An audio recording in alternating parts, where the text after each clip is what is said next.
Rousey ஒரு நாளு கடைத் தெருவுக்கு போற. அங்க அவ கூட காலேஜ்ல படிச்ச ஒரு தோழிய சந்திக்கிறா. ரோசி அவகிட்ட கேக்குறா, காலேஜ் படிக்கும் போது உனக்கு அடிக்கடி தலைவலி வருமே, இப்ப எப்படி இருக்குன்னு கேட்கிறான். அதுக்கு ரோசி தோழி சொல்றா, நான் ஒரு டாக்டர் கிட்ட போனேன். அவர் சொன்ன ட்ரீட்மெண்டை நான் செஞ்சிட்டு இருந்தேன், இப்பல்லாம் எனக்கு தலைவலி வர்றதில்லைன்னு சொன்னா. உடனே ரோசி அந்த டாக்டரோட அட்ரஸ் குடு அப்படின்னு வாங்கிவிட்டா. ஏன்னா ரோசி ஓட கணவர் இப்ப எல்லாம் நைட்டு சரியா ரோசிய வேலை செய்றது இல்ல. அதனால அந்த டாக்டரோட அட்ரஸ வாங்கிட்டு வீட்டுக்கு வந்தா.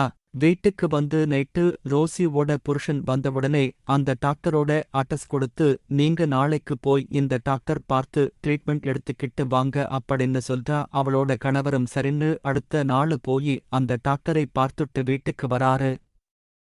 அன்னைக்கு நைட்டு 2 பேரும் சாப்பிட்டு தூங்கப் போறாங்க.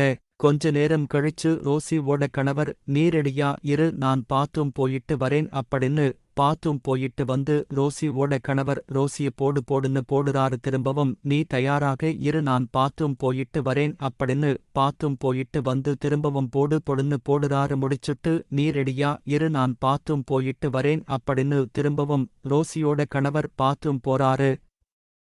ரோசிக்கு ஒரு சந்தேகம், என்னடா பாத்ரூம் போயிட்டு வந்து போடு போடுறாரு அப்படின்னு நினைச்சுக்கிட்டு பாத்ரூம் போய் எட்டி பாக்குறா. அங்க ரோசி ஓட கணவர் கண்ணாடி முன்னாடி துணி இல்லாம நின்னுகிட்டு தன்னோட தடிய பிடிச்சுக்கிட்டு, இவ என்னோட மனைவி இல்ல, இவ என்னோட மனைவி இல்ல அப்படின்னு சொல்லிக்கிட்டு இருக்கான்.